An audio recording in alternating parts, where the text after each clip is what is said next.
आपके साथ मैं हूं ऋतिक सविता। स्वागत है आपका एसपीएन 9 न्यूज की खास पेशकश आज की बात में। और आज की बात में हम चर्चा करने वाले हैं अखिलेश यादव को लेकर और उनकी पार्टी को लेकर। मुलायम सिंह यादव के जाने के बाद जो झटके खाने को अखिलेश यादव को मिल रहे हैं वो बहुत बेकार है इस समय पार्टी के लिए। क्योंकि आप देख सकते हैं कि अभी आजम खान के साथ क्या हुआ। आजम खान जेल जाते हैं। 2019 का जो केस था वो इस समय उनको बगावत के दौर पर देखा जा रहा है किस तरीके से वो जेल जाते हैं। और आज वो 75 ईयर्स के हो चुके हैं और इसके बाद 9 साल तक अब वो कुछ नहीं कर सकते हैं पार्टी के लिए। देखा जा रहा था कि आजम खान पार्टी को सपोर्ट करेंगे, अखिलेश यादव का साथ देंगे, लेकिन क्या फिर एक झटका, अपर्णा यादव का झटका, मुलायम सिंह यादव का झटका, आजम खान का झटका, धर्मेंद्र यादव, तेज प्रताप के साथ साथ ओपी राजभर का झटका। मतलब झटके के साथ झटके खाने पड़ रहे हैं अखिलेश यादव को। ऐसे में क्या होगा इस पार्टी का ये देखना होगा, क्योंकि अभी उपचुनाव नजदीक है, उसके साथ विधानसभा चुनाव 3 राज्यों के चल रहे हैं, फिर लोकसभा चुनाव आने वाले हैं और मैनपुरी सीट की बात जहां पर चल रही है कि किसको टिकट मिलेगा, कौन पार्टी का संरक्षक होगा। तमाम सवाल यहां पर इकट्ठे एक साथ देखने को मिल रहे हैं, लेकिन ये समझ में नहीं आ रहा है कि अखिलेश यादव क्यों शांत है। अखिलेश यादव किसको संरक्षक का पद देंगे, मैनपुरी सीट किस, क्योंकि तमाम सवाल मीडिया में सनसनीखेज बनी हुई, लेकिन कुछ इस वक्त समझ नहीं आ रहा है कि आजम खान के साथ जो हुआ है वो ठीक है या नहीं। क्योंकि ये हेट स्पीच का दौर तो राजनीति में चलता ही रहता है, चाहे वो बीजेपी पार्टी हो, चाहे फिर वो कांग्रेस पार्टी हो, फिर अन्य पार्टियां। क्यों अनुराग ठाकुर ने क्या हेट स्पीच नहीं दी? क्या प्रवेश वर्मा ने हेट स्पीच नहीं दी? क्या स्मृति ईरानी हेट स्पीच नहीं देती हैं?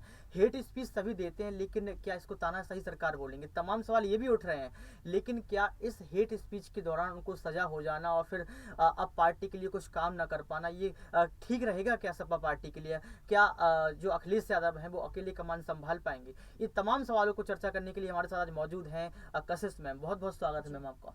मैम, मेरा पहला सवाल ये है कि अब आजम खान को जेल हो गई है, हालांकि उनको अब बेल भी मिल चुकी है, लेकिन 9 साल तक वो कुछ नहीं कर पाएंगे। वो कहा जा रहा है कि उनकी उम्र जो है 75 ईयर्स की है। और अभी देख रहे थे कि आजम खान एक बड़ा नाम था मैनपुरी सीट को लेकर कि आजम खान को कमान मिल सकती है, जबकि शिवपाल चाचा का भी नाम था, डिम्पल यादव के भी नाम आ रहा है सामने। लेकिन ये आपको किस तरीके से इस समय देखने को मिलता है कि आजम खान का जो एक बड़ा नाम था वो पार्टी से जा चुका है एक प्रकार से देखा जाए, तो आप क्या समझते हैं कि ये किस प्रकार की क्षति अखिलेश यादव को, सपा पार्टी को हुई है?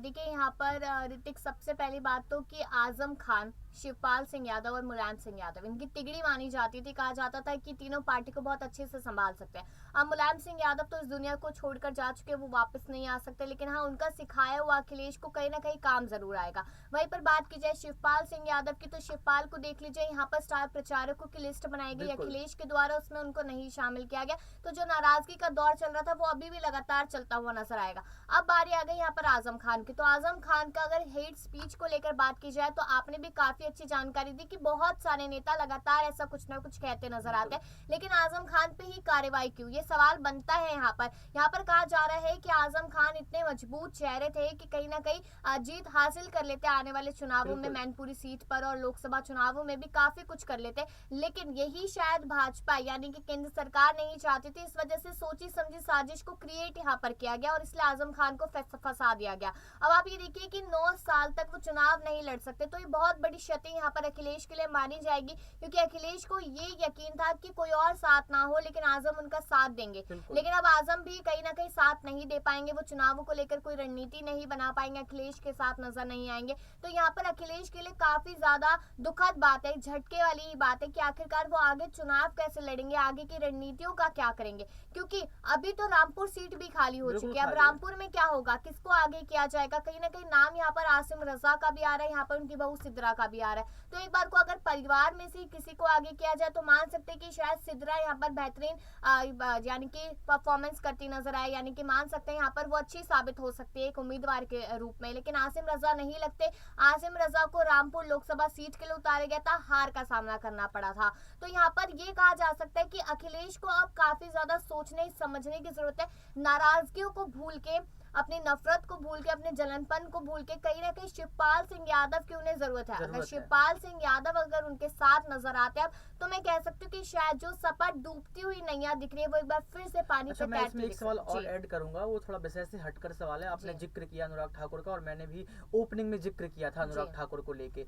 ऐसे तमाम नेता जो है बीजेपी में शामिल हैं जो ऐसा करते हैं, हेट जी स्पीच देते हैं। प्रवेश वर्मा तो अभी साहब, उनको आप समझ सकते हो कि जी उन्होंने किस तरीके की स्पीच दी थी। उसके साथ तमाम नेता हैं जो हेट स्पीच देते हैं, जबकि अनुराग ठाकुर ने हेट स्पीच देने के बाद उनका तो पद भी बढ़ गया था, जी उनको मंत्री का पद मिल गया था। तो मैं आपसे ये कहना चाहता हूँ, आपसे मेरा ये सवाल है कि अभी आपने देखा गुजरात चुनाव के दौरान मनीष सिसोदिया पर भी छापेमारी और जी रेड डलवाई थी। तो क्या यही उपचुनाव में देखने को मिल रहा है कि अब पार्टी को कमजोर करो?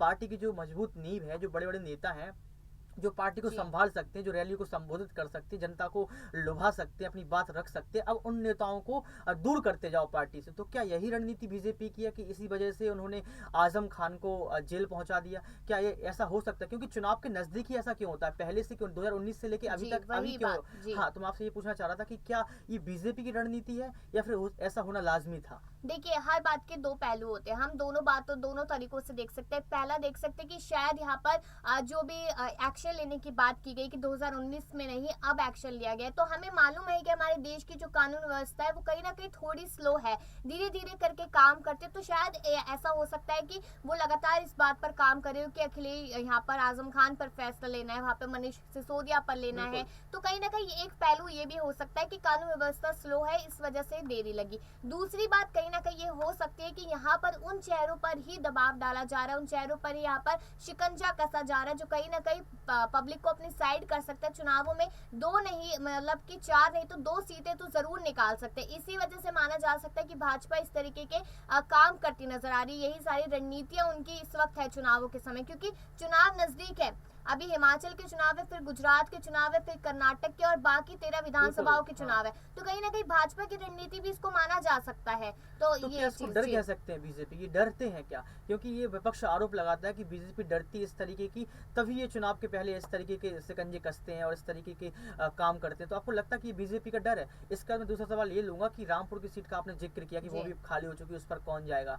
तो मेनपुरी सीट पर अंदाजा लगाया जा रहा था सूत्रों के मुताबिक, और मीडिया में सनसनीखेज बनी जी हुई थी कि मेनपुरी सीट पर शायद डिम्पल यादव वहां पर जी चुनाव लड़ सकती, ताकि जो मुकाबला दिलचस्प हो सके अपर्णा यादव। क्योंकि कहा जा रहा था कि बीजेपी अपर्णा यादव को उतारेंगे और फिर यहाँ से सपा से यहाँ पर डिम्पल यादव, तो दोनों जी में मुकाबला जो है वो दिलचस्प हो जाएगा।